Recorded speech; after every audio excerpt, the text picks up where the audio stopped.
and welcome to another edition of Currently in Quincy. I'm Joe Catalano, and on today's program we will get an update on all of the goings-on over at the Quincy Historical Society at the Adams Academy building in Quincy Center.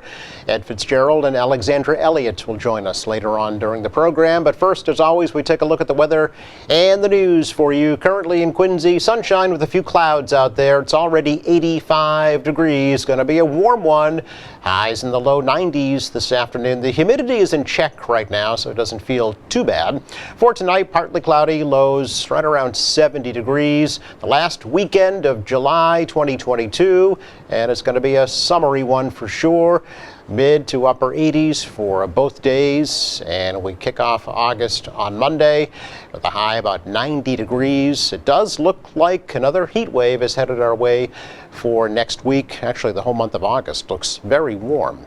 Right now, 85 degrees with sun and clouds here in Quincy. Checking the news for you today, Quincy Mayor Thomas Koch is vowing to keep up the fight to prevent the city of Boston from rebuilding the Long Island Bridge. Koch's comments come after the state Supreme Court earlier this week said the Quincy Conservation Commission's denial of a permit that Boston needs to rebuild that bridge was invalid. Still other steps, particularly the Coast Guard process with the bridge permitting from the Coast Guard's perspective. So we still haven't finished the fight, in my view.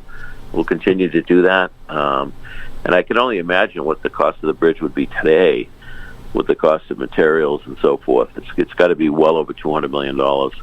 I still don't see the merit in the city of Boston spending that kind of money and then having to go out to the island and spend an awful lot of other money to fix the buildings. I don't disagree with the way they'd like to use the island to help those with challenges and addiction issues, although they'd never really articulated what type of programs would be out there. But they ferry kids out there every day on the summer program, so I'm not sure why it's such an issue not to pursue the water transportation. If they had done that initially, they'd probably be using the facilities now. So Quincy has been fighting plans to rebuild the bridge since 2018. The mayor says he's not concerned about the costs associated with that legal fight. He says he has met in person with Boston Mayor Michelle Wu about the bridge and hopes discussions will continue. Another issue with the MBTA earlier this week. A Red Line car rolled out of the rail yard and right through the Braintree station early on Monday morning, causing delays during the morning commute. Now, the T says the two-car train did have an operator on board, but had diminished braking capacity, caused it to roll about 800 feet past the station. There was no damage or injuries. The T said it did notify state and federal officials about the incident and that a full investigation is underway. Back in May, an unattended Red Line train also rolled through the Braintree station after workers detached it from a larger train due to an air conditioning issue. Our preparations are well underway here in Quincy for the upcoming state elections. City Clerk Nicole Crispo has announced the dates and times for early voting for the September 6th primary. The last day to register to vote under the new Vote Act of 2022 is August 27th at 5 p.m., which is a Saturday. City Hall will be open from 8:30 to 5 p.m. for anyone who wishes to register to vote. That being said, it's also the first day of in-person early voting at North Quincy High School. We're going to be there from 8:30 a.m. to 2:30 p.m. If you wish to come there to register to vote, we'll have voter registrations there you can use. You can also vote there in person. And we'll be there Sunday as well at North Quincy High School for people to vote in person for the September 6th primary. Then August 29th through September 2nd will be at City Hall, 8:30 to 4:30, Monday through Friday for in-person early voting. Crispo also says the last day to vote by absentee ballot will be Friday, September 2nd at noon at City Hall. Over 3,000 mail-in ballot applications have already been sent out. They are due back at City Hall by August 26th. And of course, in-person voting will take place on September 6th from 7 a.m. to 8 p.m. Faxon Park in Quincy is in line for some more improvements thanks to some state funding. Speaking on this program just earlier this week, former Quincy Ward 2 Councilor Brad Crowell said that earmark is included in the new state budget.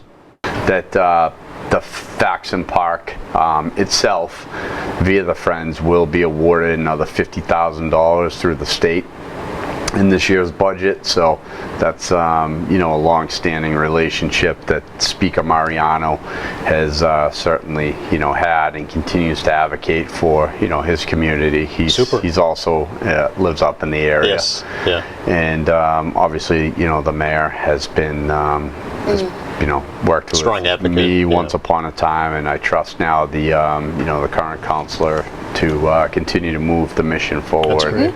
Obviously the volunteers, Perdios family has been very active with that group for a long time, and also Mark and Kathy Costello. They should get the Citizenship Award. It's Brad with his wife Lori on this program back on Monday. The Friends of Faxon Park, by the way, are hosting a free picnic in the park tomorrow from 2 to 6 p.m. and everybody is welcome.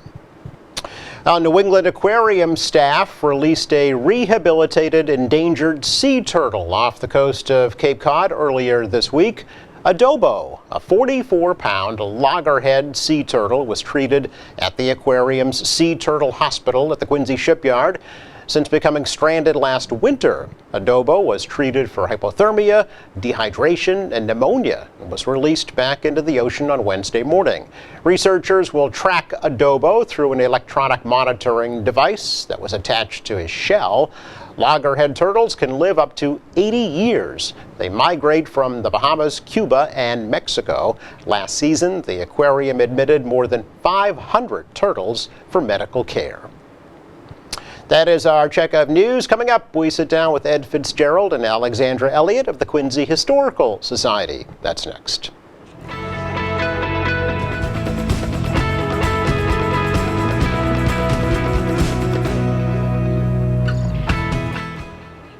Welcome back. Welcoming back to the program from the Quincy Historical Society. Dr. Ed Fitzgerald, the Executive Director, and Curator Alexandra Elliott are here to tell us about a lot that's going on over there at the Adams Academy building. So Ed, Alexandra, great to see you both. Thank you. Good to see you. Thanks for having us. Oh, it's a pleasure, as always. Most recently, Ed, you were just in the news, basically, with a big announcement about the Adams Presidential Center. Oh, Happened right. at your premises, right? It did happen at our premises. Yeah. We were happy to host that for the city. So yeah, there is big stuff in the works. So you're getting new neighbors, basically. We're going to get some new neighbors. Is the Historical Society involved in that project at all? I think indirectly. I mean, this is really we're there to we're there to provide support and background information, but it'll be a big project, I think. Oh yeah, there's no question about it. You want to add to that, Alexandra? It's mostly the city's project, of course, and Yeah. of course it's going to be the nonprofit organization that's going to be Just starting. primarily- It's just starting, in its infancy, exactly. right? Yeah. I think some of the teams have expressed some interest to at least talk to us about, maybe getting to know Quincy a bit better. Right. Yeah. So we're absolutely, very excited and very happy to provide any help that we're requested to. But it's this is not our project. No, but I'm sure you house a lot of information about the Adamses. Yes, yeah. That will be used in this new center for sure. So you've proven an invaluable resource for research. Yeah. And as Alexander says, I think that we can provide a kind of local context to put the Adamses in this perspective, which will be helpful to them as this thing goes forward. So and we're delighted that it's happening, and anything we can do. Well, you've only been around for 150 years, Ed. I know. Not you yourself, certainly. But you look great. I know, well preserved. You didn't feel like it might be around. Right, yeah. Is this year, 2022, the 150th anniversary of the Historical Society? It's the 150th of the Adams Academy. Okay. The society is now, about 129, I guess. Oh. 'cause we had our 125th back in 2018. Okay. So, yeah, the society's a mere kid. But the academy is downright venerable at this point. I Right. think it opened in 1872 as a boys' academy, Mm-hmm. endowed by John Adams in the same deeds that created First Parish Church. And we are very happy to have it be there. It is a National Historic Landmark. Yes. Yeah. It has had a interesting history. It is actually, as Wayne Miller, one of our members and our editor of our excellent newsletter, I would say, pointed out to me that it's not only the 150th of the existence of the Adams Academy, but it is the 200th anniversary of John Adams creating the deeds that allow it to happen. And it's actually the 50th anniversary since the Historical Society became the primary occupant. So it's kind of a triple anniversary going Yes. on. Yeah. So is there a big party planned? There is a party planned. Okay. We think our plan right now, date to be still determined, would Okay. be to do something probably while it's still warm, late September, maybe early October. Nice. Yeah. Outside, have a tent, kind of celebrate the building and celebrate the anniversary. And then do a couple of more kind of substantive things as we go along, maybe talk a little bit. Wayne has done an excellent history of the school itself that's in our most recent newsletter. Okay. But we should talk, there's like three things going on there. There's John Adams' vision of what's going on and why he thought it was so important to do this, which is been told before, but always bears being told again. So we'll look at that. And there's the 50 years. I mean, 50 years that we've been there is close to half the time the society has existed. Okay, I mean, it's yeah. about 40%. Where was it before then? We were wanderers. Oh, okay. yeah. Basically. Wherever you could find a spot, basically. You Yeah. see notifications in the Patriot Ledger about meetings at the library. There was a time when I guess there was some meetings in the Adams building, so the Tudor-style building Oh. right next to the church. Yep. But it really wasn't until the Adams were moved into the Adams Academy that the Historical Society had a permanent home for our Right. collection. Right. We did have a room in the Yeah. Adams Academy Right. that there was a display, Yeah. but nothing like what we have Kind now. of a P.O. box rather than a Right, street exactly. address. Yeah. Okay. Right. So 50 years since 1972 then in that building. So we want to kind of look back at that, maybe not in a heavy-handed way. Of course, But yeah. there are lots of people that have helped the society over the years, and would like to take this occasion to acknowledge them, the volunteers, Yeah. and people who made all sorts of contributions to what we've been able to do.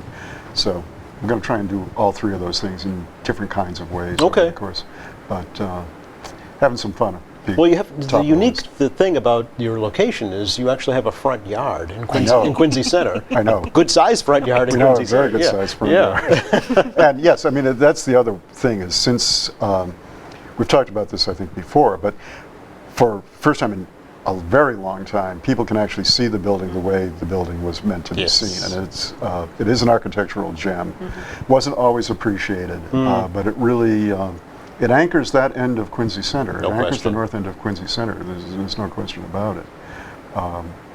And that'll be interesting with our new neighbors too, because then we'll have a nice, really solid Kind of a welcome campus, to the north. right? Yeah, Yeah. exactly. Speaking of, you brought some photos. Yes. We did. To show folks of times gone by at the Adams Academy. And let's take a look at the first one and let us know what we're looking at here. Okay, this is the Academy, clearly, probably early on. I don't think we have an exact date. Okay. But you can see what the kind of setting that it originally had of a entrance and an exit, a wall that is not there any longer. That was the before first thing city that had struck grown up me. to Yeah, the wall. The wall. You don't see it as all that clearly in this picture, but the roof was actually a little bit different, not in shape, but they had different kinds of colored slates up on the roof, so Okay. the roof looked a little bit different. But that's basically the academy as we know it. And the spire, of course. And the spire. I was just going to say, what's the Obviously, yeah. spire, Ed? You know, I got used to seeing the spire, so I Right. sometimes forget that it's there. Yeah, the spire was there. I always kind of think that the spire must have been an afterthought, because after all the brick and and granite, and there's a wooden spire, and, Yeah. and that Doesn't go, right? they needed. I think they decided they needed a school bell, and therefore Okay. Well, it's a bell tower. it's a bell tower. Okay. But because it is what it did rot away, and Yes. various accounts of what happened, either it came down in a storm, or it was clear that one more storm and it was going to come down, Okay. and they took it down, you know, probably by the 1950 or Oh, so. do you have the bell? No, I have no idea what happened to the bell. Ah, a mystery yet to be solved. Exactly. Okay. Let's take a look at the next one, and this is a great shot. This is a terrific Yeah. Yeah, shot. this one's great. Now, would these be the students at the school at that time? They would be. So this is probably from mid to late 1870s, so about 5 or 6 years after the school opened. Okay. And that's really when it was at its peak. I think it had about 150 students at the time. Yeah. And I guess they're all out on the lawn in this one. Yes. So it shows you what it was doing kind of at the peak of its popularity. And you can actually hear, I think, see a little bit of the difference in the roof slates. You can kind of see the You can see striping the on two the tones. roof The different slates. tones, yes. Yeah. Also, while we have a good view of the building here, might be good to talk a little bit about the old layout of the building. Yeah. So on the right-hand side, where you see that the bay window, Mm-hmm. that would have been where the school library was for a while. Okay. That is, in fact, also where the John Adams Library was located Oh. originally in the school. Oh, I didn't know that. Okay. On the other side, on the left-hand side, you would have had one of the main classrooms. Yeah. And then we believe, we're not quite sure what the top floor where our library is now. We're not quite sure what that was used for, probably offices I was just going to by say the Yeah. teachers. Yeah. teacher's room or Yeah. something. More than likely. One story that the headmaster also obviously had his office. There were 3 headmasters, but the headmaster had his office up there. And there's sort of an elevated platform up there. And the story was that he sat there behind a big desk, and if you were in trouble as a student, you had to walk all the way up the stairs, turn the corner, and then walk the entire length of the room to get to him, with him sternly Very looking. imposing. Which, Yes. if that room Yeah. was cleared out, that would look extremely intimidating. Okay, especially to what grade are we talking? These are 6 to 12, Yeah. basically, in our So, terms. Yeah. okay. Yeah. take a look at the next one, and Another view, probably a Another little view bit of that. later. Yeah, a little bit later. Maybe very curious about the house next to That's the, actually one of the reasons why we thought this might be interesting to look at. Yeah. Again, Wayne Miller, our fantastic newsletter editor, found this out, and a lot of accounts of the Academy have kind of lost track of this. They actually put up a building to help house students if you were from out of area, Oh. and that was the building. It's a dorm. It was a dorm. Okay.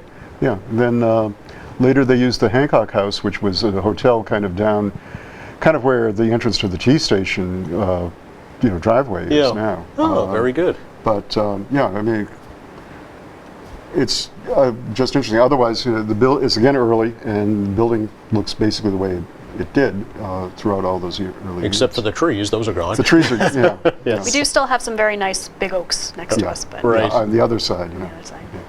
Moving on here, and who are these yes. young lads? Yes. So this is the Adams Academy baseball team. Oh, all right. 1 year. We're not quite sure what year this Yeah, I is. think we think it's the 1890s, Yeah, but and unfortunately, we don't know the names of any of these young Right. gentlemen. Okay. But the baseball team, can do. I'm not sure I can tell it as well as you can, Ed.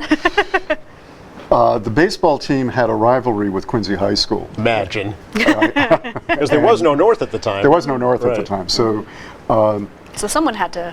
yeah, That's right. so they played obviously other places, other schools as well, and apparently for the 1800s, obviously baseball was still the big sport. Oh, sure, yeah. So we've got an account in 1903, and so that's when the academy is really kind of on its last legs. Yes. So the enrollment has dwindled, but they still were able to field a baseball team, and that year they beat Quincy High 53-3. Oh my goodness. Wow. Okay. This is not enough relief pitchers, I guess. I don't know, but, Kind of echoes of today's Red Sox. exactly. Yeah, I mean, it makes today's Red Sox look not so bad. Yeah. And you would, the headmaster. Oh, yeah. and then there's a very funny story about the headmaster after the game the next day just having this big banner with the score on it and just absolutely not letting it go and just having a really good time. I can only being the imagine. winners. Imagine if there were social media back then. Exactly. Exactly. That would have been bragging for months. Absolutely. Yeah. This is an interior shot, looks like. Yes. I see President Adams in the background there. Yes, that's actually, it's an interesting portrait. It's one that we still have in our collection, and we still Really? actually have hanging in the Academy. It's a copy of the Gilbert Stuart portrait of John Adams after his presidency, I believe? Or is that Yeah, his it's official? the last portrait done of Adams in his life. Oh. Yeah. This is the last one taken from life, so it's like 1823 or something like somewhere that. Okay. in there. Yeah. And this was the portrait of Adams that was hanged in the Adams Academy when it was still a school. Oh.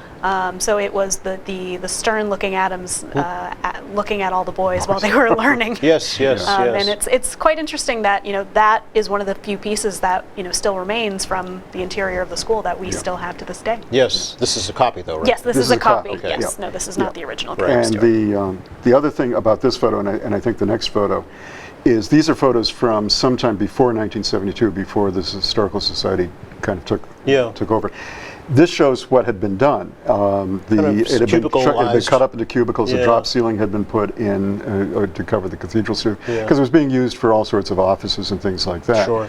So we take pride as a society that we have played a fairly important part in restoring a pretty significant building. A national landmark. A national landmark Yeah. building, because it was that was what they did for the first 3 or 4 years that they had it, was just bring it back to its glory. And Yes.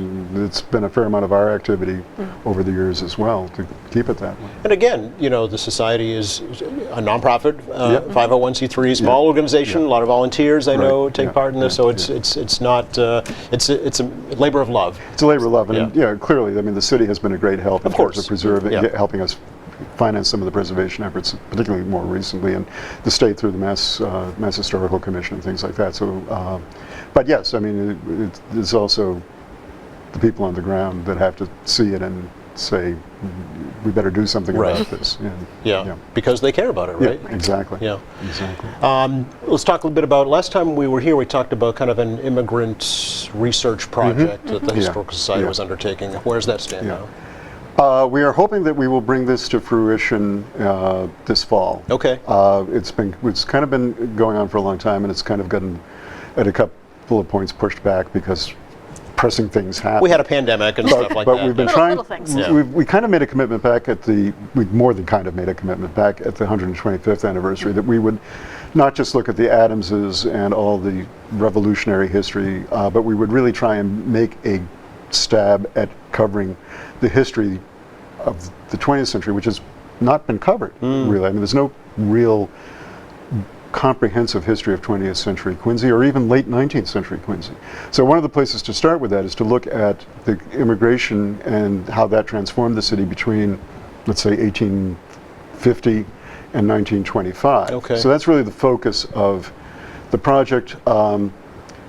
It's going to be a written project, and our aim is to get it done during this coming fall season, Okay. so that it will be available in an accessible form, presumably a book form for people by the new year, if not by the Christmas season. And we're hoping, I think the mayor has talked about the fact that he has been interested in today's immigrant Yes. population of Quincy, and has been working on a more kind of oral history video kind of. So we're hoping that they're not paired together, but somehow they will be able to complement one another, and that they'll kind of arrive, hopefully, not too far apart from one another. Okay. I remember, Alexandra, last time you were here, you talked about an interesting story with the Asian immigration into the city. Yes, and that was- how some of today's immigrants found their ancestors through that project. Yeah, no, that was a very interesting project that I'm still working on. It was through our blog. Right. I was writing, or it was an individual who called in Yeah. and was asking to look up, I have an ancestor who was living in Quincy, he had a restaurant, do you have anything about him? And we're like, well, we don't really think so. And then we started digging, and there he was. And not just there he was, there was a huge story to Wow. be told. So it's the story of the King Joy restaurant and Yihan Eng, who was a Chinese immigrant, and he and his wife had a very large family, and they started a very, very, very popular Chinese restaurant here in Quincy.